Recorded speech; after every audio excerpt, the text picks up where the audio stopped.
Who better to talk about this with than California Senator Alex Padilla? He's the son of immigrants and chair of the Senate Judiciary Subcommittee on Immigration.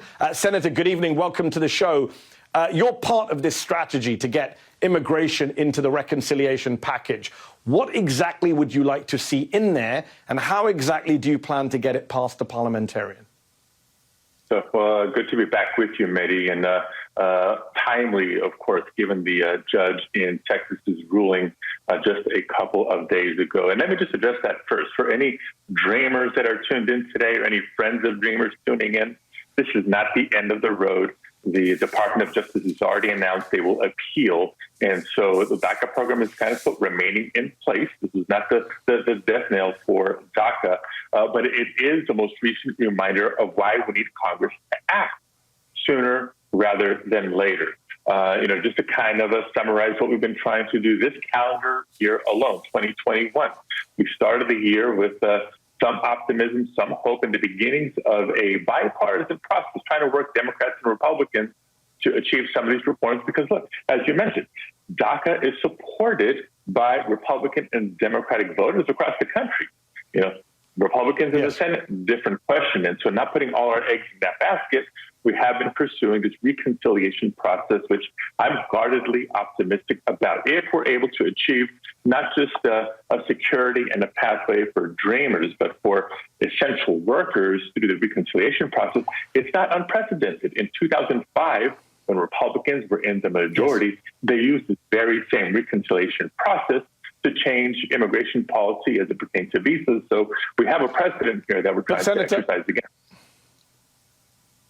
But, Senator, if the parliamentarian comes out against this, is your party just going to roll over and accept that, like your party accepted her blocking of the minimum wage increase earlier this year? At what point do Democrats say, you know what, we're elected, you're not, like Trent Lott and the Republicans did to the parliamentarian in 2001, if you want another precedent?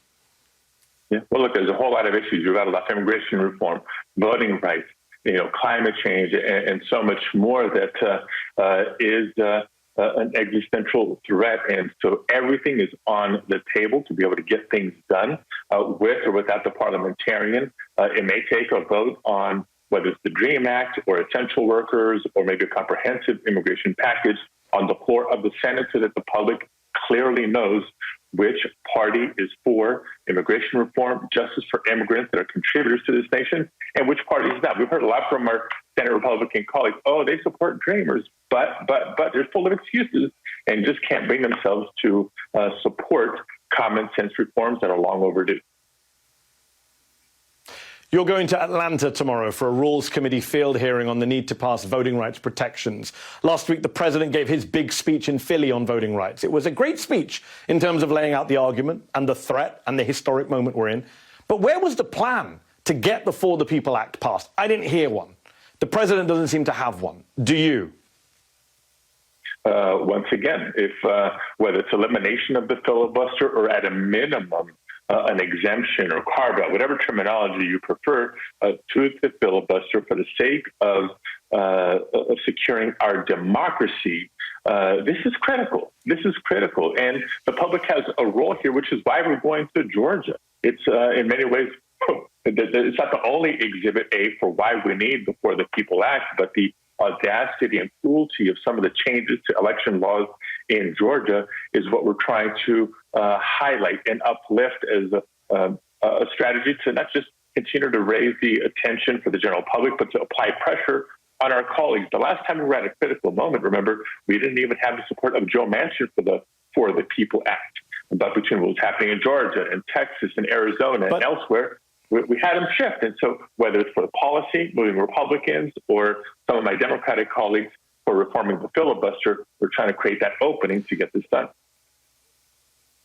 But the carve-out, the filibuster carve-out for voting rights legislation is a good idea. The thing is, Joe Manchin, your colleague, as you know, just a couple of days ago said, no carve-out. He's not even willing to agree to a carve-out.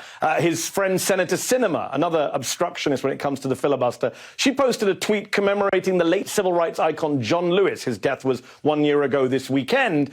Reverend Barber, the anti-poverty activist, and others have called out her hypocrisy in lionizing him when she is blocking his life's work. She's literally blocking blocking a bill called the John Lewis Voting Rights Act because she supports a filibuster which won't let it through. At what point do you and your colleagues say to Sinema and Manchin, we give up, or you must budge? When does this end? I feel like I've asked numerous Democratic senators on this show over the last few months. When does this end? Yeah. Well, I'll tell you this much. We will never say, I give up or we give up. We cannot give up. And so we got to continue to press the case. Like I said, the more we push, it does generate movement. A couple of weeks ago, Joe Manchin had publicly said he was against the For the People Act. But pressure and cajoling and conversations got him to engage. He asked for a few small amendments to that measure, and he got to the yes position. We took a vote on the floor of the Senate. All 50 Democrats voted to debate and discuss the For the People Act, not the 60 that we needed to overcome the filibuster. But the more we keep at this, I think the more we continue to generate the momentum, the shift in opinion, not just amongst the general public, but amongst our colleagues to, again, either advance the policy or reform the filibuster. Okay. Well, I'm glad that you've been so outspoken on the filibuster. It doesn't seem to be as if Manchin and Sinema are listening. And Joe Manchin isn't just opposed to getting rid of the filibuster, Senator. He's also not keen on dealing with climate change and carbon emitters, especially in this reconciliation bill. You're from a state that is both metaphorically and literally on fire, both record temperatures and wildfires. So what's your response to seeing your fellow Democratic Senator Joe Manchin on a fundraising tour in Texas, taking smiling pictures with Republican oil and gas donors? Yeah, again, California is not just literally and figuratively on fire, but California has led the way in terms of policy and not just ideas. You know, California's shift to renewable energy has proven that, yes, it can work. You can create good paying jobs along the way, and serves as a model for us to build on for a national plan. And so that's what the debates and discussions are all about. Look, with all due respect to my colleague, Senator Manchin, I know he was a key player in putting together the bipartisan infrastructure package. Most of us knew that wasn't going to be enough.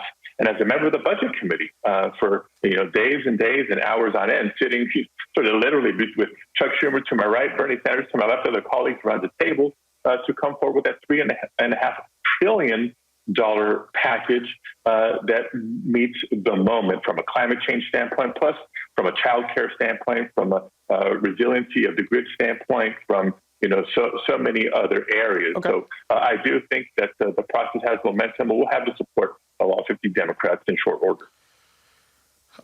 I do hope so. One last question before I let you go, Senator. As Democrats are doing things in Congress like trying to get immigration reform and voting rights and climate change action, Republicans like Matt Gaetz and Marjorie Taylor Greene are continuing their roadshow, protesting and counter-protesting outside their event in Riverside in your state of California. Yesterday, it led to a confrontation.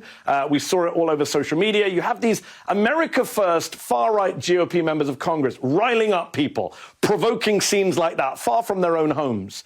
And then you have Senate Democrats often extolling the virtues of working with Republicans, of bipartisanship. I wonder, Senator, do you see how weird that looks to a lot of Americans, the disconnect?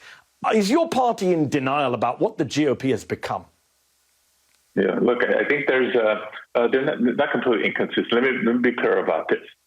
Clearly Trump is gone. He's no longer in the White House, but Trumpism is still alive and well. And whether you see it in the hallways of Congress, in the House, in the Senate chambers, or in events like you just pointed out in Riverside this weekend, it is taking its toll, its impact on the policymaking process.